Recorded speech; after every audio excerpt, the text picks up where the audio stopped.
সুপ্রিয় শিক্ষার্থী, আসসালামু আলাইকুম। আশা করি তোমরা ভালো আছো। অনলাইন ক্লাস থেকে আমি মোহাম্মদ হুমায়ুন কবির তোমাদেরকে জানাই শুভেচ্ছা এবং অভিনন্দন। আজকে আমি তোমাদেরকে 6.1 ও 2 এর উপরে একটি সৃজনশীল অঙ্ক করাবো এবং সৃজনশীল অঙ্কটি করানোর আগে আমি একটি কথা বলবো। প্রিয় শিক্ষার্থী, আগামীকালকে 7:30 আমি তোমাদের ফেসবুক লাইভ গ্রুপে ক্লাস আসবো অতিরিক্ত ক্লাস হিসাবে। সেখানে অনেক শিক্ষার্থী আমাকে বলেছে যে গত সপ্তাহের যে সৃজনশীল প্রশ্নটা করিয়েছিলাম তার গ নম্বর অঙ্কটা সলভ করে দিব এবং পাশাপাশি প্রতিস্থাপন ও অপনয়ন পদ্ধতিতে সমাধান করতে হয় কিভাবে সেই বিষয়টা নিয়ে আমি তোমাদেরকে সলভ করব। তো এই সুপ্রিয় শিক্ষার্থী, আমরা সৃজনশীল অঙ্কটা সলভ করি। সৃজনশীল অঙ্কটা প্রথমে দেখাই আমি 6.1 এবং 2 এর যে সৃজনশীল অঙ্কটা লিখেছি আমি। 2 অঙ্ক বিশিষ্ট কোন সংখ্যা অঙ্কদ্বয়ের সমষ্টি 12 এবং অন্তর 2। ক একক স্থানাঙ্ক x এবং দশক স্থানাঙ্ক y হলে সমীকরণ গঠন করো। আচ্ছা, খ সংখ্যাটি নির্ণয় করো। গ সংখ্যাটির সাথে কত যোগ করলে অঙ্কদ্বয় স্থান বিনিময় করবে নির্ণয় করো। তো প্রিয় শিক্ষার্থী, এখানে 2 অঙ্ক বিশিষ্ট সংখ্যা বলেছে। 2 অঙ্ক বিশিষ্ট সংখ্যা আমরা জানি 10 থেকে 99, এগুলো সব হচ্ছে 2 অঙ্ক বিশিষ্ট সংখ্যা।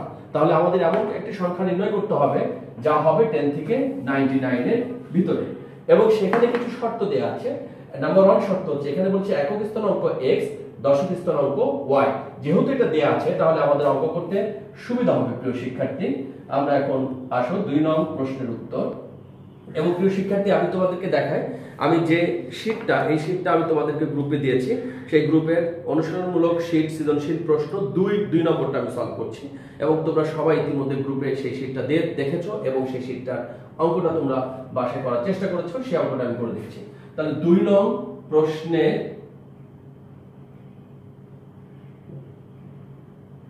উত্তর ক।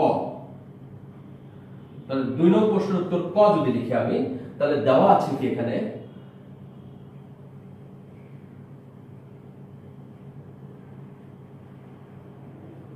দেওয়া আছে একক স্থানাঙ্ক,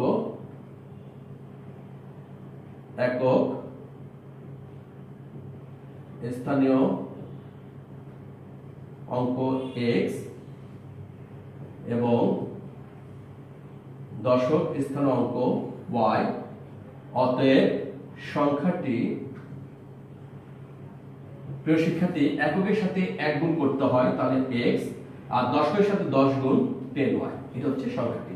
কিন্তু আমাদের বলেছে সমীকরণ গঠন করে। এখানে বলেছে সমীকরণ গঠন করা। তাহলে সমীকরণ গঠন করতে গেলে আমাদের এখানে যে 2টা শর্ত দেয়া আছে, অন্তর 2 এবং সমষ্টি 12। তো প্রিয় শিক্ষার্থী, তাহলে প্রথম শর্ত মতে আমরা সমীকরণ গঠন করছি। এখন প্রথম শর্ত মতে x প্লাস y সমান 12, এটা 1 নম্বর সমীকরণ। আর দ্বিতীয় শর্ত মতে প্রিয় শিক্ষার্থী, এখানে বলেছে অন্তর 2। তো অন্তর বলতে আমরা কিন্তু জানি না একক বড় না দশক বড়।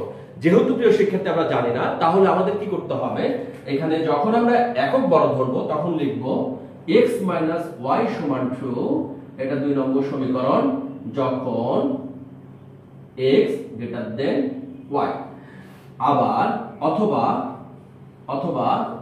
y মাইনাস x, যখন y বড় হবে তাহলে y minus x equal to 3 নম্বর সমীকরণ, যখন y গ্রেটার দেন x। তাহলে এই কথাটা কিন্তু প্রিয় শিক্ষার্থী আমাদের লিখতে হবে এখানে, কেমন? তাহলে এটা আমরা লিখলাম। তাহলে এখন আমরা যেটা দেখতে পাচ্ছি, যখন x বড় হচ্ছে তখন x মাইনাস y, যখন y বড় হচ্ছে তখন y মাইনাস x। এটা হচ্ছে আমাদের ক নম্বর অঙ্ক। আশা করি তোমরা বুঝতে পেরেছো। এবারে বলছে সংখ্যাটি নির্ণয় করো। তো প্রিয় শিক্ষার্থী, সংখ্যাটি নির্ণয় করতে গেলে আমাদের এই কয়টা জিনিস আমাদের ক হতে প্রাপ্ত এটা লিখতে হবে। তাহলে আমরা লিখি ক হতে প্রাপ্ত, খ নম্বর, ক হতে প্রাপ্ত কি লিখতে পারি, সংখ্যাটি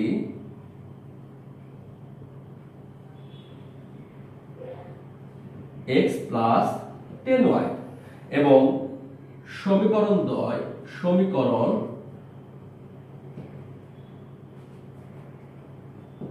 সমীকরণ 1 নম্বর সমীকরণ x plus y equal 12 এটা 1 নম্বর, x minus y equal 2 এটা 2 নম্বর, আর y minus x equal 2 এটা 3 নম্বর।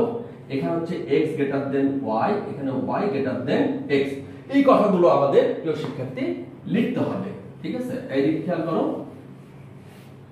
তাহলে এখন প্রিয় শিক্ষার্থী দেখো, এখন আমরা যদি 1 এবং 2 সমাধান করি তাহলে কিন্তু আমরা এখান থেকে x y এর মানটা বের করতে পারবো।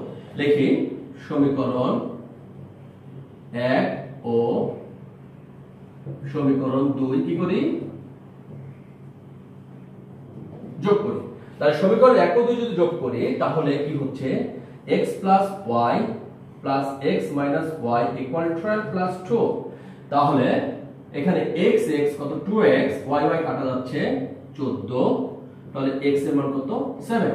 তাহলে এখন প্রিয় শিক্ষার্থী x এর মানটা যেহেতু আমরা 7 পেয়েছি, এই x এর মান যদি আমি 1 অথবা 2 এ বসাই তাহলে কিন্তু আমার অঙ্কটা হয়ে যাবে। তাহলে লিখি আমরা x এর মান 1 নং সমীকরণে বসাই, 1 নং সমীকরণে বসি। তাহলে x এর পরিবর্তে আমি লিখব 7 plus y equal to, বা y সমান কত 7 এখানে x এর মান 12, তাহলে এখানে আমরা লিখব 12 minus 7, সুতরাং x equal কত 5। তাহলে এখানে প্রিয় শিক্ষার্থী আমরা কিন্তু x এর মান 5 পেলাম, আর এখানে আমরা এখানে y এর মান আমরা কি পেয়েছি 5 পেয়েছি, আর এখানে x এর মান 7 পেয়েছি। এখন যদি আমি x এবং y এর মানটা যদি এখানে বসাই তাহলে কিন্তু সংখ্যাটি পাবো। তাহলে লিখব অতএব সংখ্যাটি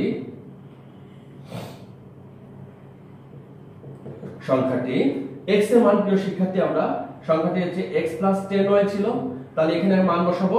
x এর মান 7 plus 10 into 5, এখানে লিখব যখন x 7 এবং y সমান কত 5, তাহলে এখানে 7 আর 50, তাহলে 57।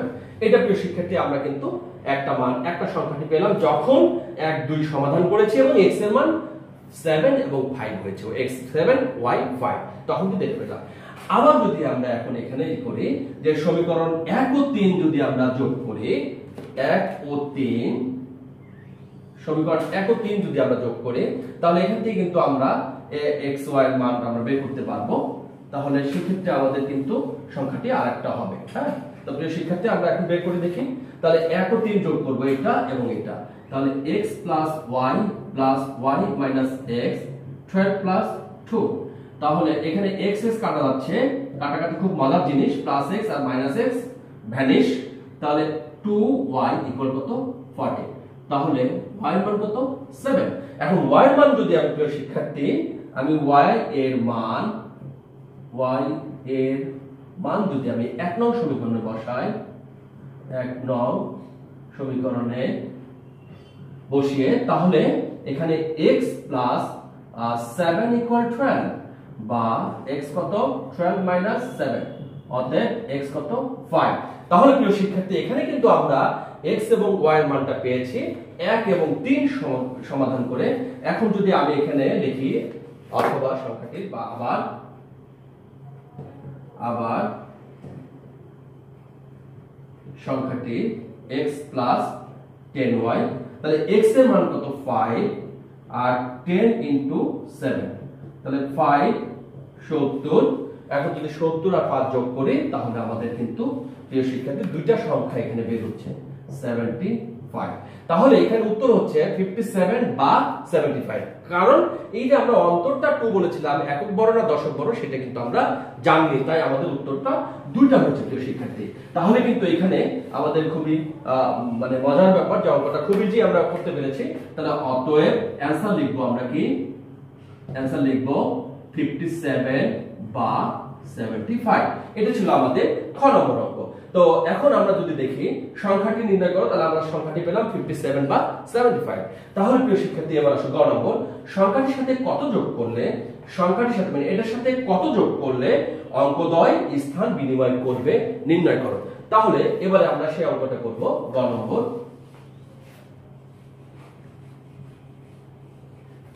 এখানে প্রিয় শিক্ষার্থী আমাদের দুইটা মান লাগবে।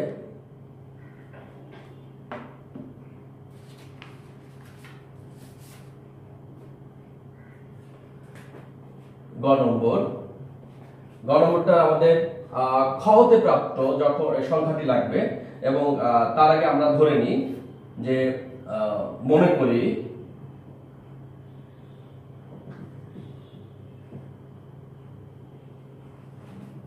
সংখ্যাটির সাথে পি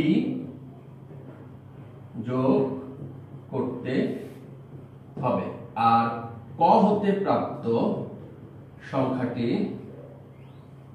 কত, x প্লাস 10y, এটা আমরা পেয়েছি। তো এখন প্রিয় শিক্ষার্থী, যে প্রশ্ন মতে তাহলে আমরা কি লিখবো, যে যখন এই সংখ্যাটির সাথে আমি p যোগ করব, মানে এটার সাথে যখন আমি p যোগ করব, তাহলে x প্লাস 10y এর সাথে যদি আমি p যোগ করি, তাহলে সংখ্যাটি কি হবে, স্থান বিনিময় করব, অর্থাৎ y x এর কাছে আসবে, x y এর কাছে যাবে, এটা হচ্ছে স্থান বিনিময়। তাহলে কি হলো, y প্লাস 10y।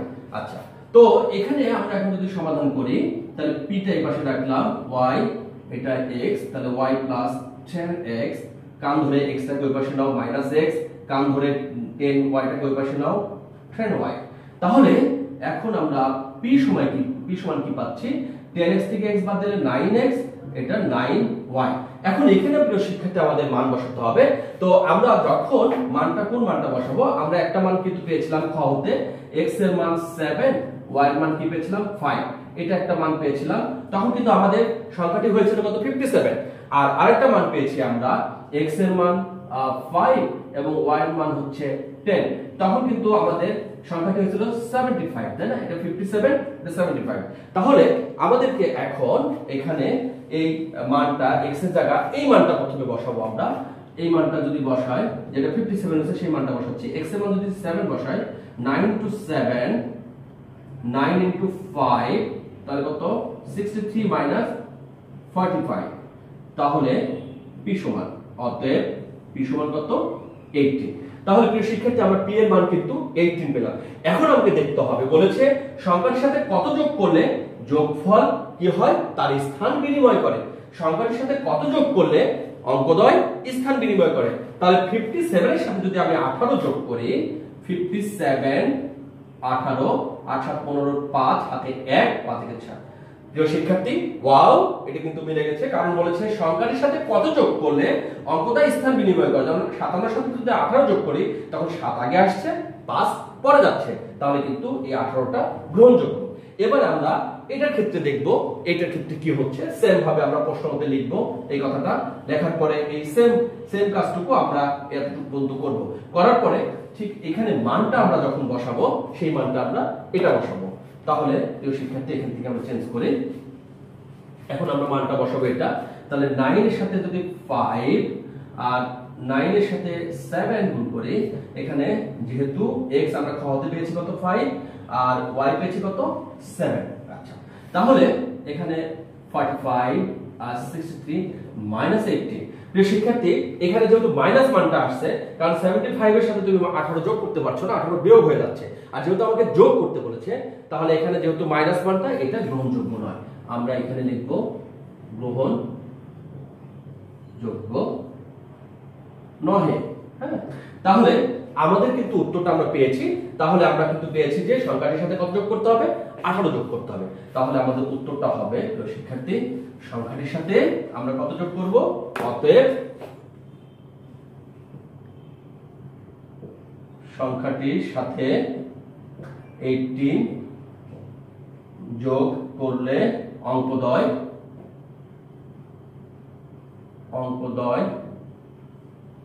স্থান বিনিময় করে। তাহলে এখানে অ্যানসার হলো কত, 80। তো এই ছিল প্রিয় শিক্ষার্থী আজকে সৃজনশীল অঙ্ক। এটা খুবই মজার, খুবই সহজ একটি সৃজনশীল অঙ্ক। এই ধরনের সৃজনশীল অঙ্ক আমরা জেএসসি পরীক্ষায় দেখেছি, এসেছে বিগত দিনে, এরকম আসতে পারে। আর সৃজনশীলটা এরকম একটা জিনিস মাথায় নিবে যে আসলে হুবহু কোনো জিনিস আসে না। সৃজনশীল মানে ক্রিয়েটিভিটি, যেটা অর্থাৎ নতুনত্ব, একটা পার্ট যেটা কখনো বোর্ডে বা কোথাও আসেনি, এরকম জিনিসই কিন্তু সৃজনশীলতা, এবং সেটা তুমি কি সলভ করতে পারবা, এটাই সৃজনশীলতা। অর্থাৎ আমি তোমাকে নমুনা কোশ্চেন দেখাচ্ছি, আমার এই কোশ্চেনটা যে তোমার স্কুল বা বোর্ডে আসবে বিষয়টি কিন্তু প্রিয় শিক্ষার্থী এরকম না। তোমাকে এই ধারণা নিতে হবে, এই ম্যাথটা শিখতে হবে, শিখে তোমাকে সৃজনশীল অঙ্কে প্রয়োগ করতে হবে যে এইভাবে আসলে আমি এইভাবে অ্যাপ্লাই করতে পারবো। ঠিক আছে? তো প্রিয় শিক্ষার্থী, তো ভালো থাকো। আরেকটি কথা তোমাকে স্মরণ করে দিই, যেটা আমি এই ক্লাসের শুরুতেই বলেছিলাম, আগামীকালকে তোমার সাথে দেখা হবে আমার সন্ধ্যা 7:30। আমি একটু ফেসবুক লাইভ আমার যে ফেসবুক লাইভ আছে, গ্রুপ আছে, সেই ফেসবুক গ্রুপে আমি লাইভে তোমার ক্লাস নেব। তো ভালো থাকো, সুস্থ থাকো, দেখা হবে আগামীকালকে তোমার সাথে। কয়টায়? 7:30। ইনশাল্লাহ তোমরা আমার লাইভ ক্লাসে অংশগ্রহণ করবে। সবাইকে ধন্যবাদ, শুভেচ্ছা, অভিনন্দন এবং আসসালামু আলাইকুম।